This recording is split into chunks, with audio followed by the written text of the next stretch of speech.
everyone, welcome back to my YouTube channel where we break complex AI concept into simple everyday language.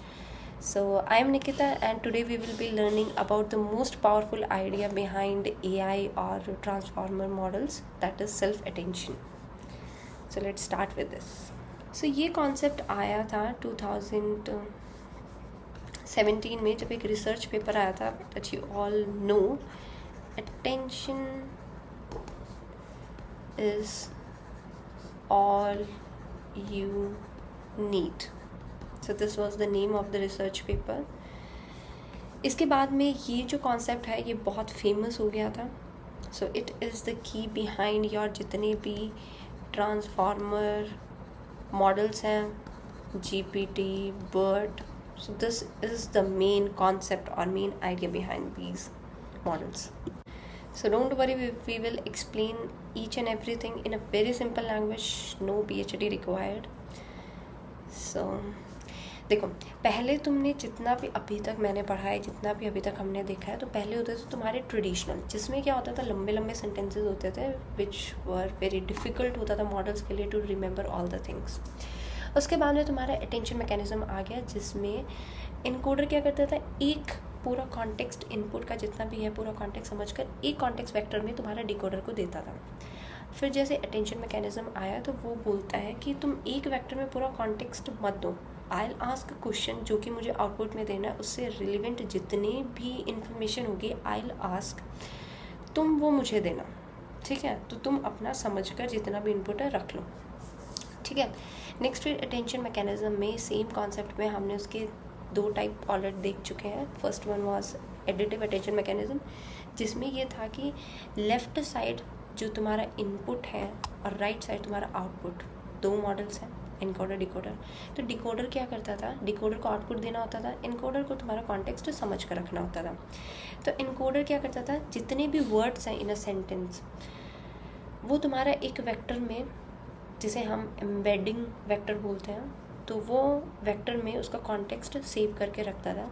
Decoder क्या करता था, उसे अगर एक आउटपुट, एक वर्ड देना है आउटपुट में, तो वो सेलेक्ट करता था फ्रॉम द प्रीवियस वर्ड्स और वेक्टर्स कि कौन कौन से मुझे वेक्टर्स की नीड होगी. तो वो 2-3 वर्ड और वेक्टर सेलेक्ट करता था to give that particular output.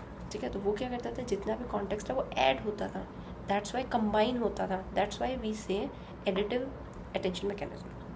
Next तुम्हारा आया मल्टीप्लिकेटिव अटेंशन मैकेनिज्म, जिसके अंदर क्या हुआ, डायरेक्टली कंपेयर किया गया कॉन्टेक्स्ट और तुम्हारा आउटपुट में आया.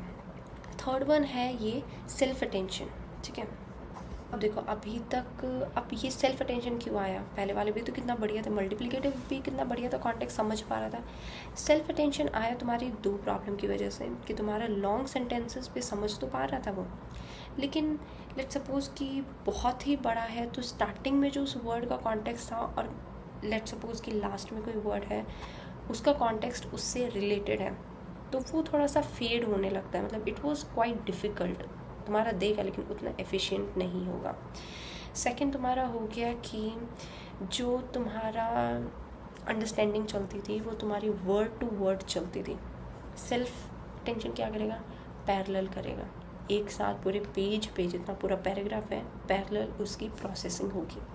अब देखो सेंटेंस में अब बहुत सारे वर्ड ऐसे हैं विच आर सिमिलर, लेकिन उनका जो कॉन्टेक्स्ट होता है, जो मीनिंग होता है वो डिफरेंट होता है. सेम कॉमन एग्जाम्पल है, हमने सुना है कि अकाउंट बैंक और रिवर बैंक, तो दोनों का जो वेक्टर है वो अलग अलग होगा. अब देखो मैं इसका बहुत ही अच्छा रियल लाइफ एग्जांपल देते हैं जो कि सबने एक्सपीरियंस किया होगा. अगर छोटे भाई बहन है तो तुम्हारे छोटे भाई बहन तुम्हें बहुत बड़ा इंटेलिजेंट समझते हैं. ठीक है, तो क्या करते थे वो बचपन में, वो सोचते थे कि दीदी को तो सब कुछ आता है, तो वो बुक से कोई भी वर्ड उठाते थे रीड करते टाइम कि दीदी इसका मीनिंग क्या होता है, और तुम क्या बोलते थे, अरे भाई पूरा सेंटेंस रीड करके बता, एक बार मैं बताती हूँ तुम्हें क्या मीनिंग है इसका. ठीक है, तो तुम क्या करते थे, अकॉर्डिंग टू द सेंटेंस में बाकी के जितने भी वर्ड्स हैं और क्या सेंटेंस है, या मतलब उस वर्ड को मतलब किस वे में यूज़ कर रहे हैं, क्योंकि हर वर्ड का मीनिंग अलग अलग होता है depend on the sentence situation. ठीक है, तो तुम पूरा सेंटेंस रीड करवाते थे कि एक बार सेंटेंस रीड करके बता, I will tell you the meaning. कभी कभी क्या होता था, तुम्हें उस वर्ड का मीनिंग नहीं भी पता होता था, लेकिन सेंटेंस को रीड करके तुम उसका कॉन्टेक्स्ट जनरेट कर पाते थे, कैप्चर कर पाते थे कि हाँ इसका मीनिंग ये हो सकता है क्योंकि सेंटेंस में ये है। तो ये हो गया तुम्हारा डिपेंडेंट जो कॉन्टेक्स्ट है। तो सेल्फ अटेंशन यही करता है। सेल्फ अटेंशन क्या करता है कि अगर तुम्हारे पास कोई सेंटेंस है, उसमें कोई एक वर्ड है, तो वो सबसे कंपेयर करेगा। ये सबसे कंपेयर होगा, लेट सपोज कि यहाँ पे है वर्ड, यहाँ पे एक वर्ड है, यहाँ पे एक वर्ड है, ये सबसे कंपेयर करेगा, ठीक है। ये जो वर्ड है ये भी अपना कॉन्टेक्स्ट सबसे कंपेयर करेगा, and based on the other words जो कि प्रेजेंट है सेंटेंस में, ये एक अपना फाइनल कॉन्टेक्स्ट देगा, जो कि कितना बढ़िया है, कितना खतरनाक है कि तुम्हें पूरा सेंटेंस का मीनिंग पता चल जाए। इसे हम बोलते हैं कॉन्टेक्स्ट अवेयर, तो इसे बोलते थे कॉन्टेक्स्ट अवेयर एम्बेडिंग, ठीक है। कि पूरे सेंटेंस के आसपास के लोगों से उसे जज कर लिया कि ये वर्ड क्या होगा, इसका मीनिंग क्या हो सकता है। अब तुम अगर कोई हॉरर मूवी देख रहे हो तो नहीं हॉरर मूवी नहीं, अगर कुछ मर्डर की मिस्ट्री कुछ है कोई मूवी, तो तुम देखते हो कि कैसे मूवी के स्टार्ट में एक मेड आई थी जिसने एक चाय का कप दिया था, ठीक है। और पूरी मूवी में इतने कैरेक्टर्स थे जिस पे हमें शक हुआ कि इसने मर्डर किया होगा, नहीं इसने किया होगा। लास्ट में पता चलता है कि हाँ उस मेड ने मर्डर किया था। तो उस पॉइंट ऑफ टाइम पे तुम पूरी जो मूवी वो रिकॉल कर पाते हो कि हाँ उस टाइम पे उसने चाय का कप दिया था, ये किया था, वो किया था। तो तुम पूरे जो क्लिप्स हैं जहाँ जहाँ पे मेड तुम्हारी मूवी में आई थी, तो वो तुम्हें याद आने लगते हैं। तो सेम थिंग इज़ हियर, ये रियल लाइफ एग्जाम्पल है तुम्हारा, कैसे तुम पहले के जो क्लूज़ हैं या फिर तुम कैसे कैरेक्टर्स कनेक्ट कर पाते हो। सो अब देखो, अब सेल्फ अटेंशन इतना खतरनाक है, तो इसके पीछे काम करने वाले, अब देखो सबके पीछे कोई ना कोई होता है ना, कि सबकी सफलता के पीछे, सक्सेस के पीछे। तो ये 3 लोग हैं, QKV, that is query, key and value. अब 1 by 1 we will understand query key value क्या होता है। बहुत कन्फ्यूजन होता है, let me clear this confusion. अब क्वेरी देखो, क्वेरी क्या होता है। अभी मान लो तुम्हारा सेंटेंस में करंट वर्ड है जिसका कॉन्टेक्स्ट तुम्हें फाइंड करना है, and you are looking for information, तो वो होती है तुम्हारी क्वेरी। सेंटेंस में एक वर्ड है जिसको लेकर तुम इधर उधर घूम रहे हो कि भाई इसका बहुत अच्छा कॉन्टेक्स्ट क्या होगा। Now let's go to this key. अब देखो की में क्या होता है, दिस साइड। अब की देखो कि अब जो सेंटेंस है उसमें जितने भी वर्ड्स तुम्हारे प्रेजेंट हैं उनकी एक की होती है, ठीक है।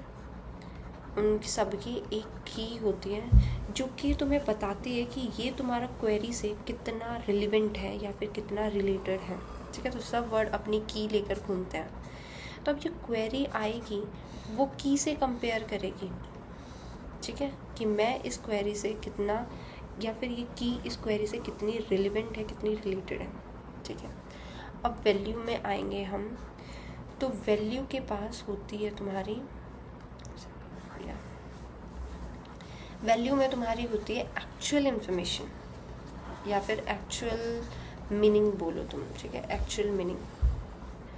तो अभी अगर real life example to understand this query key और वैल्यू को बहुत क्लियरली समझने के लिए तुम गूगल पे जाते हो। दिस इज़ योर गूगल का जो भी बार होता है where you search for the query. So यहाँ पे जो तुम टाइप करते हो that is your query.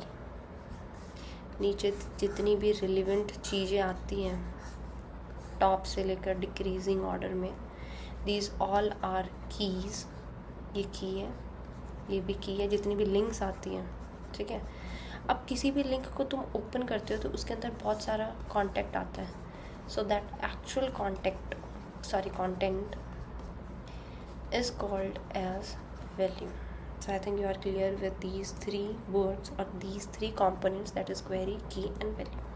So अब सेल्फ अटेंशन तुम्हारा कैसे काम करता है, ओके, सो सबसे पहले जो सेंटेंस में जितने भी वर्ड्स हैं, सेंटेंस में जितने भी तुम्हारे वर्ड्स हैं, जितने भी वर्ड्स हैं वो सब एक दूसरे को देखते हैं, ठीक है। कोई भी आइसोलेटेड नहीं है। अपना खुद को पहचानने के लिए लोग क्या करते हैं, इंटरेक्ट करते हैं सबसे कि मेरी क्या पहचान है। तो ये सब वर्ड से, अब ये वर्ड है ये सबसे इंटरेक्ट करेगा, अब ये जो है ये सबसे इंटरेक्ट करेगा, ठीक है, पहचानने के लिए कि मैं क्या हूँ, ठीक है।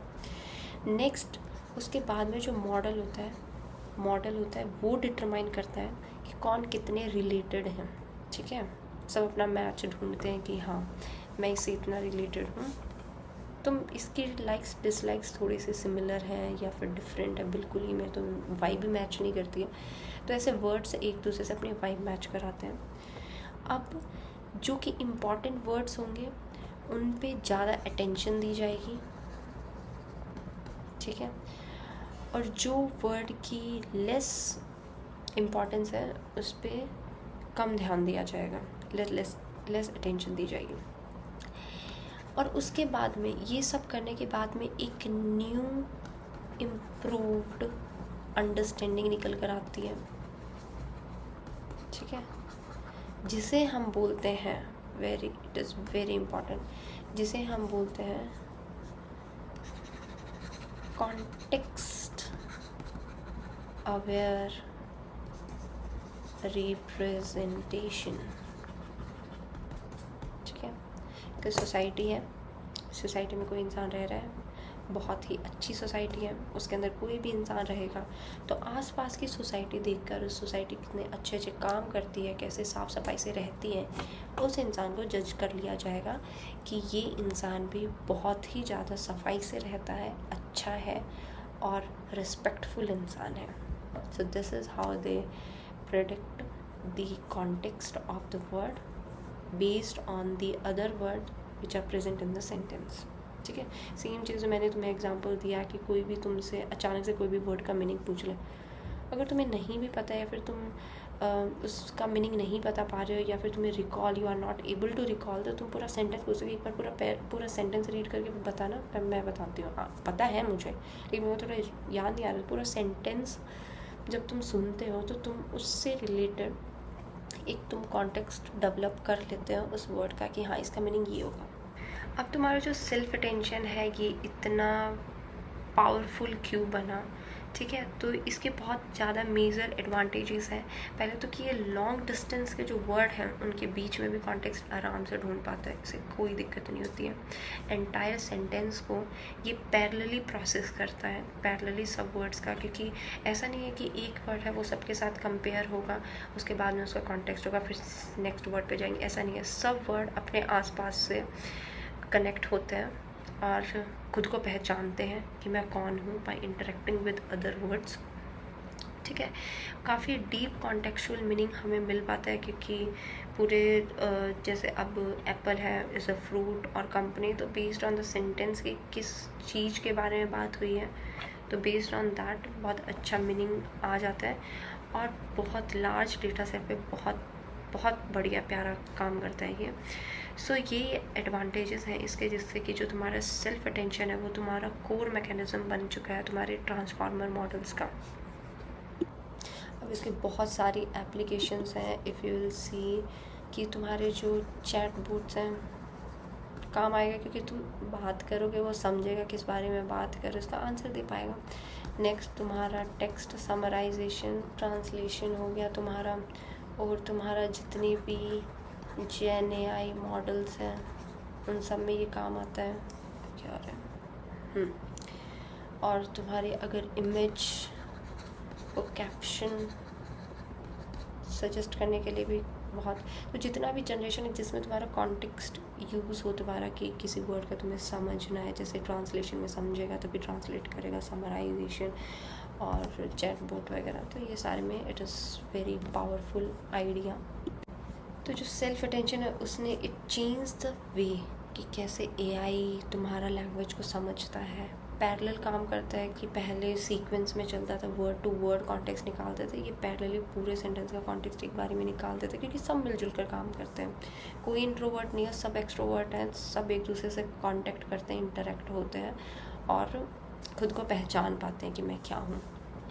ठीक है, पहले क्या होता था कि ठीक है, अब क्लास में जो इंट्रोवर्ट की जो क्लास होती है ना, उसमें कोई भी आगे नहीं आता। किसी से पूछा कि हाँ इंट्रो देने के लिए, तो कोई अगर इंट्रोवर्ट है तो कोई भी हैंड्स अप नहीं करेगा। टीचर क्या करेगी, ठीक है लाइन से चलते हैं, 1 बाय 1 चलते हैं, तुम पहले इंट्रो दो, सेकंड नंबर, तो सबको देना ही पड़ता है इंट्रो। ठीक है, सेल्फ अटेंशन में क्या होता है, सब एक्सट्रोवर्ट हैं, बोला इंट्रो दो अपना, फटाफट सबसे इंटरेक्ट करने लगे और एक साथ इंट्रो देने लगे सब। तो इससे क्या हो गया, टाइम सेव हो रहा है तुम्हारा, एक साथ में कितनों को पहचान पा रहे हो तुम। ठीक है, और ये कॉन्टेक्स्ट भी तुम्हारा काफ़ी इफेक्टिवली कैप्चर कर पाता है। तो सेल्फ अटेंशन एक तरह से बैकबोन है तुम्हारे, जितने भी तुम्हारे ट्रांसफॉर्मर मॉडल्स हैं, जीपीटी, बर्ट, तो सबका बैकबोन है। तो अगर ये एक्सप्लेनेशन से तुम्हें थोड़ी सी भी हेल्प हुई है, so please do like this video and subscribe the channel. Thank you, bye.